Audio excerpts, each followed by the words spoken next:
Good day, everyone. How is everyone doing? Hope you're all doing fantastic and feeling groovy. Realizing, of course, that the government really doesn't love you, and also realizing that pretty much everything you've been told since the day you were born is a lie. It is August the 5th of 2025, 11:14 a.m. Mr. Buzz coming to you from the communist shithole known as Ontario, Canada. If you enjoy this video, please give me a thumbs up. It's going to be a pretty simple video. I'm just going to read some comments from a video I did a few days ago on gambling. I expected I'd get a little bit of interest in it, but I didn't think I'd get as much as I did. I got a lot of comments and from real gamblers, so I thought it would be a good idea to read some of these. There's some really good ones here. Okay, so this is one of the latest ones. This one made me really happy. This is from Cliff Corbett. He says, "All I had to do was watch this one video and I was done spending money on gambling. I don't know why, but this video was the one that did it because I play online, not in person." So, Cliff, I'm extremely happy to hear that my video convinced you to stop gambling. It wasn't really much in the video to do that for somebody, but if it did that, that is totally awesome. Gary the Gambler says, "Quitters don't win and winners don't quit." That's very true. Just a Man Wondering said, "I blew everything I had gambling recently. Saved up $67K and lost it all in 1 week. Ouch." Ouch. See, that's the severity of gambling. With a drug addiction, there's a limit to what you can do, because eventually you can't do any more drugs. You hit a ceiling, right? With gambling, there's no limit. You could gamble $10 billion in a day. There's no limit to it. That's the real big problem with it.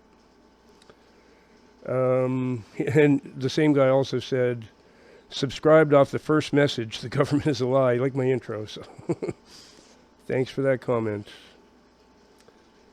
Then we have from Mike Breslaw, I guess.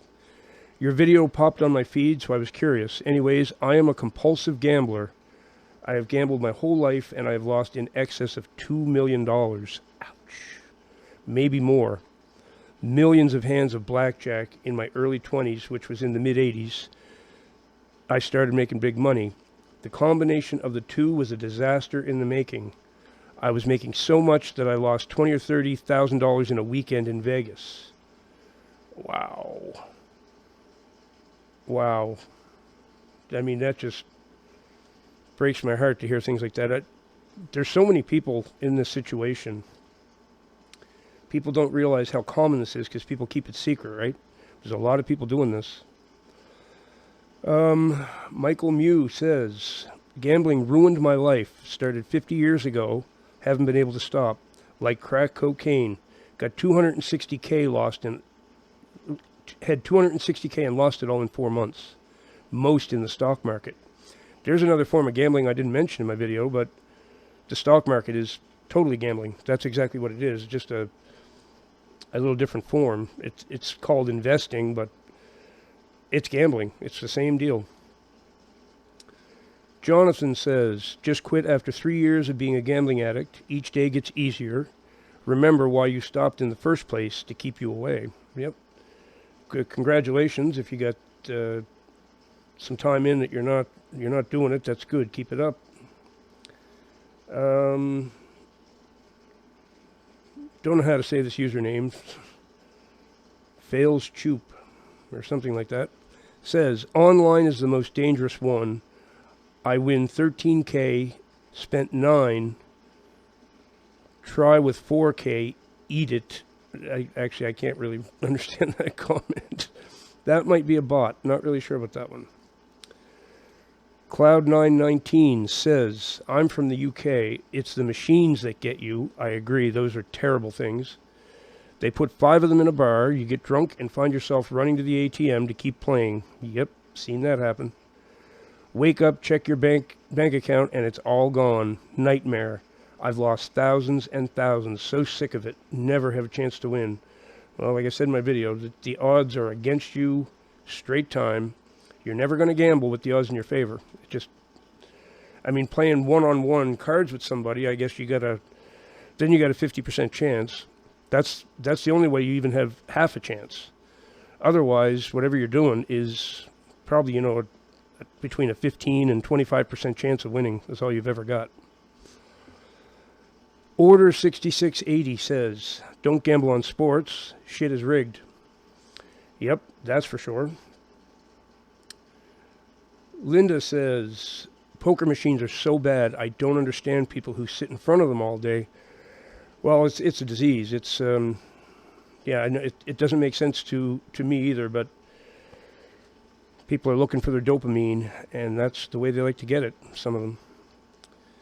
Dangis Prime says, reminds me of the time I had a bunch of quarters, like $20 worth. I saw a young homeless guy and his pregnant wife at a gas station where my car had shorted out. I gave him all of the quarters. Then a couple hours later, I came back to get my car, and what do you know? That homeless guy had a bunch of scratch tickets, which he won nothing off of, then left empty-handed. That's a drag. That's a drag. Try to help the guy out, and what does he do? Gamble it away. Well, he was trying to really help himself, thinking he's going to win the big one. That's what gamblers get in their heads. Keith Adams says, in regards to the scratch cards, I have seen the same in the UK, mostly poor people, just like it's described in 1984. The proles will live for the lottery, and they do. It is the saddest sight seeing them outside the shop scratching the cards. I never gamble, not even a lottery ticket. If I purchased one, it would be just my luck to win big. Then the misery starts. Now, there's another thing. People have won the lottery and it's ruined their lives completely. Like, they regretted ever buying the lottery ticket, even though they won like millions of dollars or whatever. That can actually destroy your life. Maybe that's another video I'll do. Yeah, I'll have to think on that one a bit. And Alex says, yo, good to see you, brother. I've only gambled a few times, only because I don't know how to play cards. Tried, never learned. Slot machines are random number generators. But yeah, I have probably spent 24 hours altogether in a casino throughout my life. Now, those machines are not actually random number generators. If they were random number generators, then you'd never know what the odds were going to be. They're actually programmed to pay out a certain amount of the time and to keep your money the rest of the time. So it's very specific how often you will win on those things. They're actually programmed. They're not random. If they were random, they wouldn't be able to control what happens. So keep that in mind. They're programmed specifically to screw you over. And they do it very well. So there's no way to succeed gambling in the long term. It just isn't possible. I mean, the law of probability and proportionality and all that stuff will defeat you every time, no matter what. You might go up for a bit. I mean, I'm one of the few people in the world who's up from gambling because I only gambled twice and I won both times. And I've never done it any other time. So, but that's rare. There's not many people like that. So that's all the comments. Thank you all for leaving those. If you're one of the people who left me a comment, really appreciate the engagement. If you enjoyed the video, give me a thumbs up, and I'll see you in the next one. Don't forget, Jesus Christ is the way, the truth, and the life.